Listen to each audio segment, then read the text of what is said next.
Hi, എല്ലാവർക്കും നമസ്കാരം. ഇന്ന് നമുക്കറിയാം സിവിൽ എക്സൈസ് ഓഫീസറുടെ പരീക്ഷ ഇന്ന് കഴിഞ്ഞിരിക്കുകയാണ്. പരീക്ഷ പേപ്പർ നോക്കുകയാണെങ്കിൽ തന്നെ എല്ലാവർക്കും മനസ്സിലായിട്ടുണ്ടാവും, നല്ല ബുദ്ധിമുട്ടുള്ള പരീക്ഷയായിരുന്നു. അതായത് കുറച്ച് ഭാഗങ്ങൾ ഇംഗ്ലീഷ്, മലയാളം, മാത്സ്, ഈ 3 ഭാഗങ്ങൾ കുറച്ച് റിലാക്സ് ആയിട്ട്, അതായത് കുറച്ച് നല്ല രീതിയിൽ എളുപ്പത്തിൽ ചോദിച്ചെങ്കിൽ GK പോർഷൻ പ്ലസ് മലയാളം വളരെ ടഫായിട്ടുള്ള പോർഷനായിട്ടാണ് കൊടുത്തിരിക്കുന്നത്. നമുക്കറിയാം, ഈ പരീക്ഷ എന്ന് പറയുന്നത് ഇതിന് ഫിസിക്കൽ ടെസ്റ്റ് കൂടിയുള്ള പരീക്ഷയാണ്. അതുകൊണ്ട് തന്നെയാണ് മറ്റുള്ള പരീക്ഷകൾ OMR ടെസ്റ്റുകൂടി മാത്രം സെലക്ഷൻ നടത്തുന്ന പരീക്ഷകളിൽ നിന്ന് വ്യത്യസ്തമായി ഈ പരീക്ഷയ്ക്ക് കുറച്ച് ടഫായിട്ടുള്ള ചോദ്യങ്ങൾ വന്നിട്ടുള്ളത്. അതുകൊണ്ട് തന്നെ ഇതിൻ്റെ എന്താ വെച്ചാൽ കട്ട് ഓഫ് കുറച്ചാൽ മാത്രമേ ഫിസിക്കൽ ടെസ്റ്റ് കൂടി പാസ്സാകുന്ന ഉദ്യോഗാർത്ഥികളെ നമുക്ക് ലഭിക്കുകയുള്ളൂ. അതുകൊണ്ടാണ് കുറച്ച് ഭാഗം ടഫായും കുറച്ച് ഭാഗം എളുപ്പത്തിലും ചോദിച്ച് പരീക്ഷാ പേപ്പർ തയ്യാറാക്കിയതെന്ന് നമുക്ക് വിചാരിക്കാം. എങ്കിൽ പോലും നന്നായി ഒരുങ്ങിയ ഉദ്യോഗാർത്ഥികൾക്ക്, അതായത് ഈ പറഞ്ഞ മലയാളം, ഇംഗ്ലീഷ്, മാത്സ്, അതെല്ലാം ഒരു 80%, 18, 9 മാർക്ക്, അങ്ങനെ മലയാളത്തിലാണെങ്കിൽ അങ്ങനെ മാർക്ക് നമുക്ക് സ്കോർ ചെയ്യാനായിട്ട് സാധിക്കും. ആ മാർക്ക് പ്ലസ് GKയിൽ കുറച്ച് മാർക്കും കൂടി ഉണ്ടെങ്കിൽ തന്നെ സുഖമായിട്ട് ഈ നമ്മുടെ റിട്ടൺ ടെസ്റ്റിൽ നിന്ന് റാങ്ക് ലിസ്റ്റിലേക്ക് ഇടം പിടിക്കാനായിട്ട് സാധിക്കും. പിന്നെ ഫിസിക്കൽ ടെസ്റ്റ് കൂടി നോക്കിയിട്ടാണല്ലോ നമ്മുടെ റാങ്ക് ലിസ്റ്റ് തയ്യാറാക്കുന്നത്. അപ്പോൾ ഇത് പാസ്സാക്കാൻ എനിക്ക് തോന്നുന്നു നന്നായി പ്രിപ്പയർ ചെയ്തിട്ടുള്ളവർക്ക് വലിയ ബുദ്ധിമുട്ടുണ്ടാവില്ല. എന്നാൽ മൊത്തത്തിൽ പേപ്പർ നോക്കുമ്പോൾ നമുക്ക് വളരെ ടഫായിട്ടുള്ള പേപ്പറായി തോന്നും. കാരണം ഇതിൽ സയൻസ് പോർഷനൊക്കെ വളരെ ടഫായിട്ട് ചോദിച്ചിട്ടുണ്ട്. അതായത് നമ്മൾ SCERT സിലബസൊക്കെ വെച്ച് പഠിച്ചവരാണെങ്കിൽ പോലും കേൾക്കാത്ത ചോദ്യങ്ങൾ, അതായത് അബൌട്ട് 10, അതായത് +2 ലെവലിലേക്ക് പോലും കടന്നിട്ടുള്ള ചോദ്യങ്ങൾ ചോദിച്ചിട്ടുണ്ട് സയൻസ് പോർഷൻസ് എടുത്തു നോക്കുകയാണെങ്കിൽ. അതുപോലെ തന്നെ മറ്റുള്ള GK പോർഷൻസും കുറച്ച് ടഫായി തന്നെ അവർ നിർത്തിയിട്ടുണ്ട്.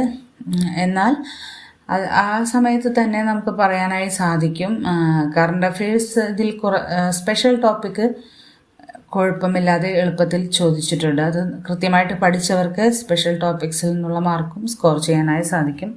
ബാക്കി GK പോർഷൻസാണ് കുറച്ച് ടഫായിട്ട് ചോദിച്ചിരിക്കുന്നത്, എസ്പെഷ്യലി സയൻസ്.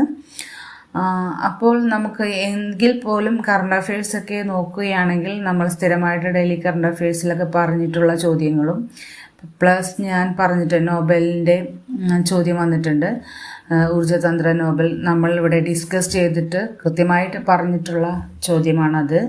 അതുപോലെ തന്നെ മറ്റുള്ള നിയമനങ്ങളിൽ നിന്നുള്ള ചോദ്യമാണെങ്കിലും നമ്മളത് കൃത്യമായിട്ട് പുതിയ നിയമനങ്ങൾ എന്നുള്ള രീതിയിൽ നമ്മൾ പറഞ്ഞിട്ടുണ്ട്. അതാണ് നമ്മൾ പറയുന്നത്. കൃത്യമായിട്ട് കറണ്ട് അഫയേഴ്സൊക്കെ പഠിക്കുകയാണെങ്കിൽ ഇതുപോലെ ടഫായി വരുന്ന പരീക്ഷകളിലും നമുക്ക് റാങ്ക് മേക്കിംഗ് ക്വസ്റ്റ്യനുകളായിട്ട് നമുക്കതിനെ കിട്ടും. കാരണം മറ്റുള്ളവർ കുറച്ച് പിന്നിലോട്ട് പോയാലും നമുക്കത് സ്കോർ ചെയ്യാനായി സാധിക്കും.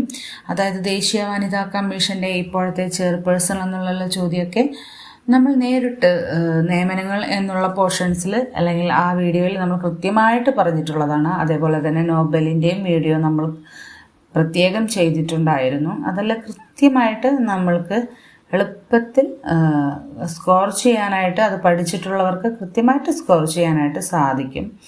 അപ്പോൾ അതേപോലെ MGNREGA ഒക്കെ പുതിയ നമ്മുടെ തൊഴിലുറപ്പ് പദ്ധതിയുടെയൊക്കെ Viksit Bharat guarantee for Rozgar and Ajeevika mission, ആ ക്വസ്റ്റ്യനൊക്കെ നമ്മൾ ഡെയിലി കറണ്ട് അഫയേഴ്സിൽ കൃത്യമായിട്ട് പറഞ്ഞു പോയിട്ടുള്ള ക്വസ്റ്റ്യനുകളാണ്. അങ്ങനെയാണ് നമ്മൾ കൃത്യമായിട്ട് കറണ്ട് അഫയേഴ്സ് നോക്കുന്നവർക്ക് ഈ ക്വസ്റ്റ്യനുകളൊക്കെ ക്ലിയർ ചെയ്ത് ഉയർന്ന റാങ്കിലേക്ക് എത്താനായി സാധിക്കും. ഭരണഘടനയാണെങ്കിലും നമ്മൾ പറഞ്ഞ കുറേ ചോദ്യങ്ങൾ ഇതിലൊക്കെ വന്നിട്ടുണ്ട്.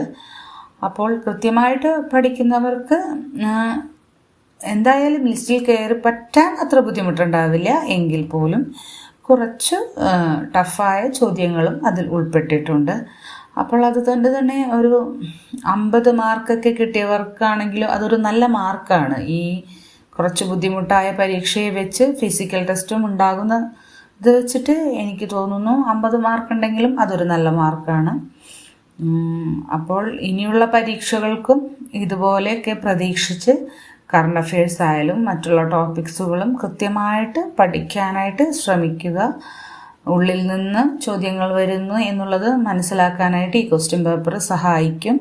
അപ്പോൾ കൃത്യമായി ജസ്റ്റ് PYQ മാത്രം ഡിപ്പെൻഡ് ചെയ്യാതെ കൃത്യമായിട്ട് ഓരോ പോർഷൻസും എടുത്ത് പഠിക്കാനായി ശ്രമിക്കുക. ഭരണഘടനയിലെല്ലാം നേരിട്ടുള്ള ചോദ്യങ്ങളും വന്നിട്ടുണ്ട്. അല്ലാതെ ഡിസ്ക്രിപ്റ്റീവായിട്ട് നമുക്കുള്ള ചോദ്യങ്ങളും കണ്ടിട്ടുണ്ട്, കാരണം സ്റ്റേറ്റ്മെൻറ്റ് ക്വസ്റ്റ്യൻസും. എങ്കിൽ പോലും എനിക്ക് തോന്നുന്നു ഭരണഘടനയൊക്കെ പഠിച്ചവർക്ക്, കൃത്യമായി പഠിച്ചവർക്ക്, താഴെ പറയുന്നത് നിന്ന് ശരിയായ ജോഡിയെ കണ്ടെത്തുക എന്നുള്ളതെല്ലാം നമ്മളുടെ 3 ലിസ്റ്റുകളിൽ നിന്നുള്ള ചോദ്യങ്ങളാണ്. അതൊക്കെ കൃത്യമായിട്ട് CRT നമ്മുടെ ടെക്സ്റ്റ് ബുക്കിൽ നേരിട്ട് കൊടുത്തിട്ടുള്ള ചോദ്യങ്ങളാണ്. അതൊന്നും വളരെ ബുദ്ധിമുട്ടിക്കേണ്ട കാര്യമില്ല. രാജ്യസഭയുടെ സംബന്ധിച്ച തെറ്റായ പ്രസ്താവന, അതൊക്കെ ആ ഒരു ചാപ്റ്ററിൽ കൃത്യമായി കൊടുത്തിട്ടുള്ള ചോദ്യങ്ങളാണ്.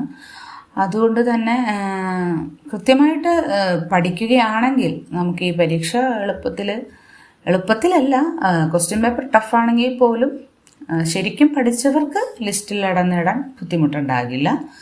പ്ലസ് ഇനി ഫിസിക്കൽ ടെസ്റ്റ് കൂടി കഴിഞ്ഞിട്ട് നമുക്ക് റാങ്ക് ലിസ്റ്റിൽ ഉൾപ്പെടാനായിട്ട് സാധിക്കുമെന്ന് വിചാരിക്കുന്നു. നല്ല റാങ്കിലേക്ക് എത്താൻ നമ്മളുടെ റാങ്ക് മേക്കിംഗ് ക്വസ്റ്റ്യനുകളാവാൻ പറ്റുന്ന ചില ചോദ്യങ്ങൾ ഇതിലുണ്ടായിരുന്നു. അത് നിങ്ങൾ അതുകൊണ്ടാണ് കൃത്യമായിട്ട് പഠിക്കണം എന്ന് പറയുന്നത്. അങ്ങനത്തെ റാങ്ക് മേക്കിംഗ് ക്വസ്റ്റ്യനുകളാവാൻ പറ്റുന്ന ധാരാളം ചോദ്യങ്ങൾ ഇതിലുണ്ടായിരുന്നു. അപ്പോൾ എല്ലാവർക്കും വിജയാശംസകൾ. ഇനിയുള്ള പരീക്ഷകളിലും ഇതുപോലെ നന്നായി ശ്രമിക്കാനും ഈ പരീക്ഷയുടെ ഒരു ഇത് വെച്ചിട്ട് ക്വസ്റ്റ്യനുകൾ നന്നായി അല്ലെങ്കിൽ പോർഷൻസുകൾ നന്നായി ആഴത്തിലോട്ട് പഠിച്ച് അത് കൃത്യമായിട്ട് ഫോക്കസ് ചെയ്യാനും ശ്രമിക്കുക. Okay, thank you.